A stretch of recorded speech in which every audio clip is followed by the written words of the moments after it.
semuanya, selamat Paskah.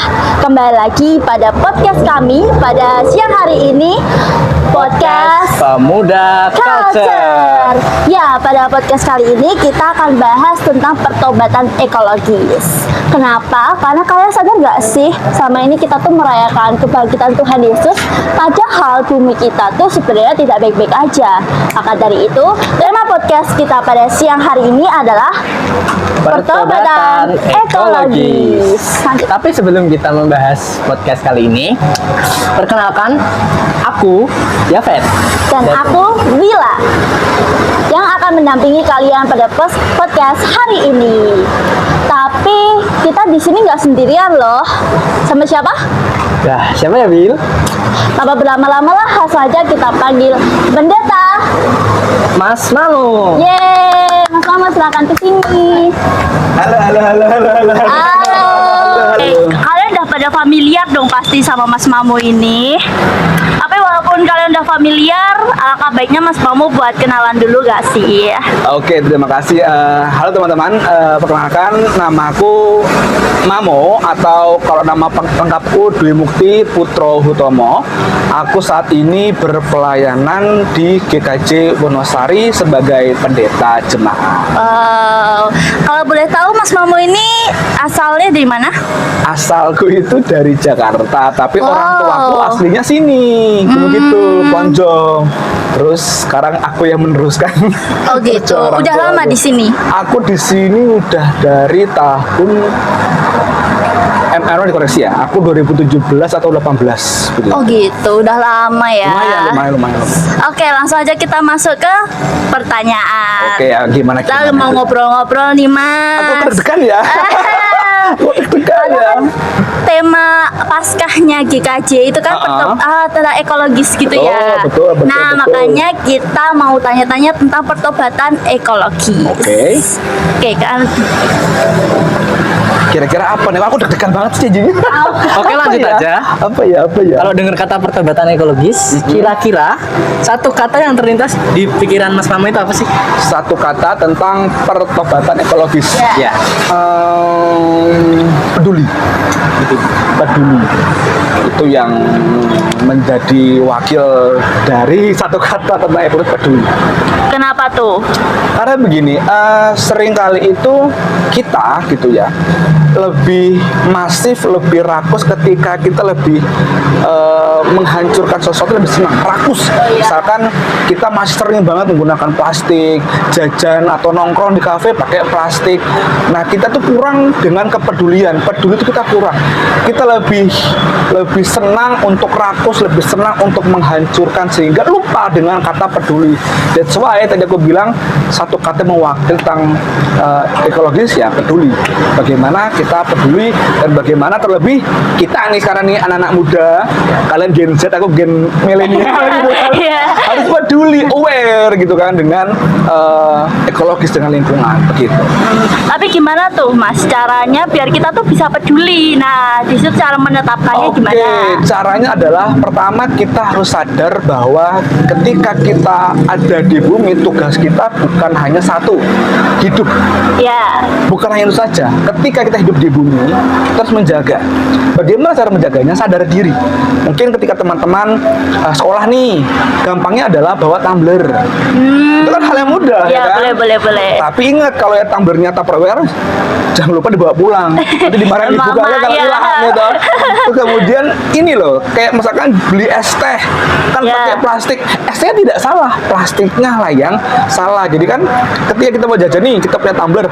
Bang, aku beli es teh di tumbler aja. Atau kan kita ngopi ke kafe apa, bawa tumbler tuh lebih masuk akal. Ketambah mungkin ketika kalian jajan atau nggak belanja di pasar, di minimarket di Indo April gitu kan, bawa goodie bag atau nggak bawa tas kain tuh lebih keren. Jadi ya kita harus sadar diri untuk dari hal-hal kecil aja, hal seperti itu, konsumtif itu kan kita kurang dari hal-hal itu aja. Tapi buat masyarakat sekarang tuh masih susah banget ya. Karena kayak pada masih lupa gitu, kayak lupa bawa tumbler, jadinya beli es cekek Nah, gitu-gitu. betul. Nah, itu yang harus kita mulai dari sekarang. Jadi ketika mungkin ada kesan, oh Gen Z adalah gen yang sangat masif menggunakan plastik. Nah, mulai dari kalian ini, dari hal-hal kecil, membiasakan bawa tumbler, membiasakan bawa wadah sendiri. Biar apa ya? Biar kita bisa menjaga lingkungan. Pertama, menjaga lingkungan. Kedua, tetap keren dong. Iya. Ya dong, culture parah ya kan. Iya. Podcast culture ya, jadi culture parah kan nongkrong bawa tumbler. Yoi. Itu dari hal kecil lah bisa kita praktekkan dalam kehidupan sehari-hari. Begitu sih kalau aku bilang. Nah, kalau kenapa sih sekarang tuh gereja tuh pada bahas lingkungan? Maksudnya kayak emang ada ya tertulis di Alkitab kalau kita tuh harus ini sama lingkungan, kayak sampahnya contohnya nggak boleh buang sampah gitu. Emang ada ya tertulis di Jadi Alkitab? gini, sebelum kita ke Alkitab gitu ya, perlu sadari bahwa ketika kita bersekutu, kemudian juga menjadi bagian dalam tugas panggilan gereja, kan tidak hanya tentang kata memelihara dan bersaksi dalam kehidupan berjemaat. Ya. Kan kalau di GKJ itu ada dua tugas panggilan gereja, memelihara dan bersaksi. Itu kedua hal tersebut bukan hanya bagaimana kita memelihara iman, bagaimana bersaksi tentang iman, tapi juga bagaimana bersaksi tentang kita aware, peduli tentang lingkungan hidup kita sebagai anak Tuhan. Ayo bersaksi, aku loh sudah mulai sejak dini untuk menjaga lingkungan. Kedua, memelihara. Setelah kita tadi bersaksi, aku sudah mulai peduli dengan lingkungan, ya ada niatnya memelihara agar biar lebih baik. Terlebih dalam Alkitab pun juga demikian, bagaimana kita mengusahakan memelihara tentang lingkungan hidup. Mungkin kita bisa ngelihat dari Kejadian 2 ayat 15 yang mengatakan Tuhan Allah mengambil manusia itu dan menempatkannya dalam Taman Eden untuk mengusahakan dan memelihara taman itu. Ya kan? Ketika Adam dan Hawa start from beginning di Taman Eden. Nah, sekarang pun ketika dalam Alkitab mengatakan Tuhan Allah mengambil manusia itu dan menempatkannya dalam Taman Eden untuk mengusahakan, berarti kan untuk mengusahakan dan memelihara, bagaimana Tuhan pun juga memberikan kita kehidupan di dunia ini, di bumi ini dengan banyak berkat yang Tuhan berikan.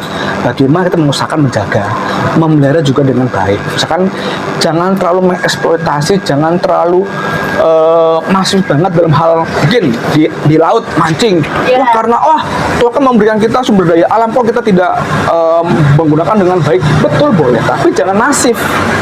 Jangan ketika Tuhan memberikan ikan terus kita dengan masif, dengan liar, bla bla bla. Kan pernah nggak kalian berpikir bagaimana rasanya hari ini kita makan ikan terakhir yang ada di bumi? Jujur enggak ya? Ya kan? Terus bagaimana rasanya kita saat ini adalah udara terakhir yang sehat, yang real di bumi? Kita nggak pernah berpikir selanjutnya tuh. Iya, karena kayak sekarang tuh udara tuh sangat tercemar gitu. Jadi kayak kita nggak bisa memikirkan apa sih yang akan terjadi besok lagi. Betul. Gitu ya. Mau sekotor apa? Betul. Ini loh, kalau kalian melihat berita ketika zaman COVID, betul memang ketika saat itu polusi udara hampir berkurang berapa persen. Ya. Tapi kan harus ada musibah dulu, ada pandemi dulu, ada bencana dulu. Masuk iya kita ada bencana baru sadar tentang lingkungan hidup? Kan Iya. tidak. Ya dong. Nah, mulai dari ini, dari podcast ini, setelah ini pun kita juga aware, peduli, sadar untuk dimulai dari hal kecil dan dimulai dari di umur kita yang masih dini, agar apa nanti kedepannya anak cucu kita pun juga merasakan, bukan hanya gini dulu di Gunung Kidul itu asri, jangan bilang gitu, baik dulu nanti sekarang pun tetap asri. Iya, betul Gitu. sekali. Yes. Lanjut. Apalagi kira-kira Tema Paskah tahun ini itu tentang membarui kemanusiaan. Nah, menurut Mas Namo, apakah kemanusiaan yang baru itu lebih ke yang peduli terhadap lingkungan? Gini, ketika kita melihat konsep manusia baru, yang berarti kita terlahir baru. Lahir baru bukan tentang bajunya yang baru, tapi tentang bagaimana hidup kita dalam iman yang baru. Berarti kan komitmen tentang iman, komitmen tentang kekudusan. Nah, hal itu juga yang perlu kita hidupi dalam komitmen untuk menjaga bumi. Ketika kita menjadi manusia baru, ya kita juga harus punya kesaksian baru nih. Oh ya, aku mau hidup dari kekudusan, aku mau jadi orang lebih baik. Sama ketika kalian di CD, pengakuan iman percaya, ketika kalian sudah, ya aku mau dengan segenap hati ke Tuhan. Nah, mengikut Tuhan itu banyak hal. Selain memikul salib, juga kita bagaimana merawat seluruh ciptaan yang ada di bumi. Begitu. Tapi kalau kan ini pembaruan diri ya, kita menjadi pribadi yang lebih baik lagi, kita lebih menjaga alam lagi. Nah, itu tuh caranya kita biar kita tuh sadar, biar kita tuh kayak punya greget gitu loh. Itu kayak mana sih? Biar sadar. Iya. Ya, kalian harus melihat konteks sekarang. Berita itu loh, apa kurang sadar kalian? Kan kayak misalkan tim Pandawa itu yang bersih-bersih sungai. Yes. Masa kalian nggak sadar gitu kan? Kalau aku sih malu ya sekalian, sampahku di rumah banyak, sungaiku kotor. Masa kalian nggak sadar-sadar? Masa ya harus merasakan bencana, merasakan timbunan sampah besar baru sadar? Kan tidak. Ketika kalian melihat sosial media banyak sampah, itu kan juga sebagai sarana Tuhan untuk menyadarkan kita melalui sosial media kan, scroll TikTok. Aduh, ternyata sungai banyak kotor ya. Maksudnya kan ada sadar, jangan cuma menjadi tayangan konsumtif saja, tapi juga upaya menjadi untuk kesadaran diri gitu deh. Kalau pertanyaan saya itu mungkin iya kita sadar, tapi dalam hati kita kan ada dua sisi kan, simpatis sama empatis. Nah, mungkin kita udah bersimpati, udah dalam, tapi empati kita itu kurang. Nah, itu bagaimana solusinya? Solusinya adalah kalian harus sadar akan hal tersebut. Dulu gini, oh iya, aku di bumi ini bukan hanya hidup, bukan hanya seperti kata istilah urip mampir ngombe, tapi urip bukan cuma hanya rumah minum, tapi ya juga bagaimana menjaga, bagaimana memelihara gitu loh. Jadi harus benar sadar dari kalian masih muda, masih banyak karya-karya. Jadi demikian pula dengan tugas ini, jangan hanya ketika tugas pasca ekologis terus kalian podcast, tapi ya, dari sini pun juga kalian harus sadar, memulai dari hal-hal kecil gitu, dari sekolah. Ayo kita bikin geng sampah, yang artinya bagaimana mulai sampah kita upayakan, kita kumpulkan, kita buat atau kita operkan untuk kemana, ke wadah dan sebagainya, atau membuat karya sesuatu dari sampah seperti tas dari sampah, daur ulang kertas, kan ada banyak hal. Oke. Itu dari sampah menjadi berlian. Mantap. Next. Apalagi kira-kira ya?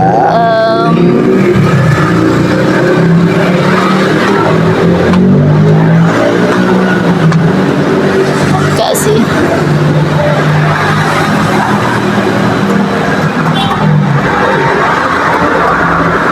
Oke.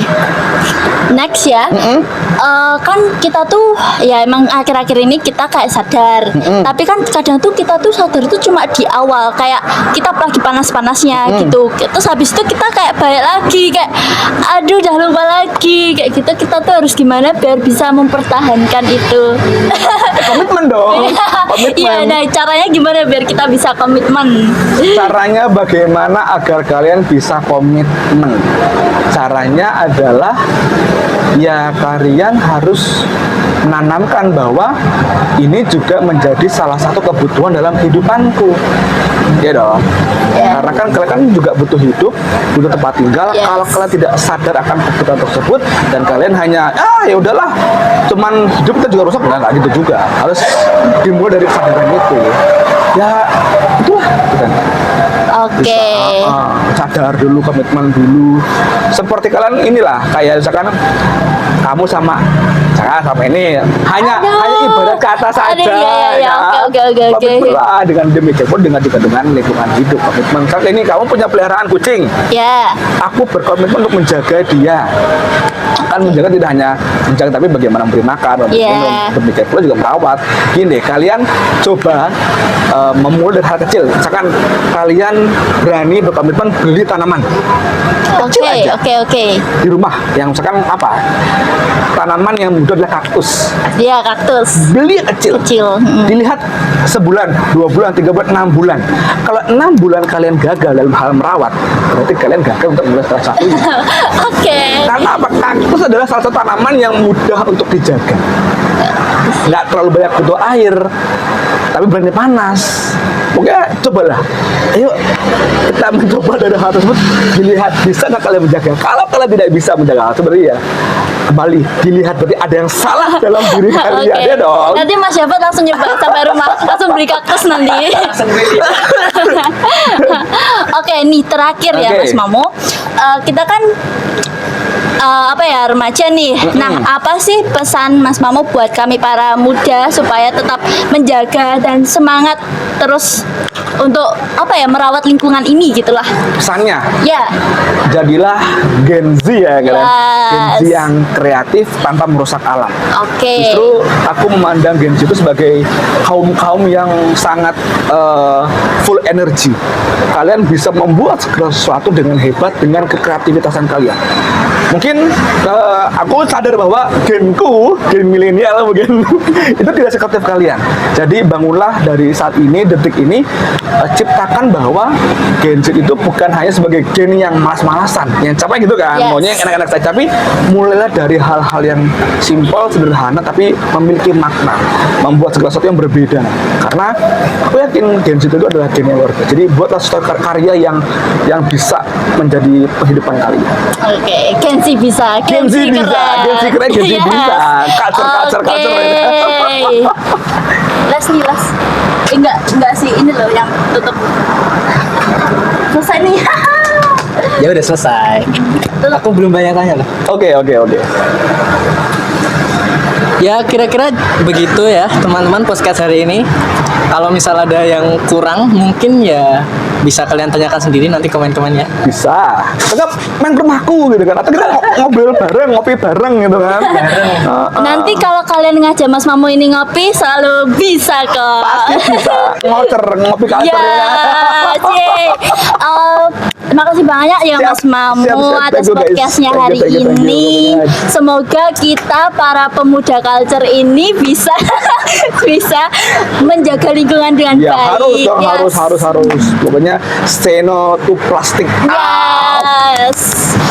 Oke. Oke, thank you. Terima kasih teman-teman. Terima kasih Sukses terus. banyak Siap. ya. Demikian podcast pada siang hari ini dari podcast Pemuda Culture. Tuhan Yesus memberkati. Bye. See you in another podcast Pemuda Culture.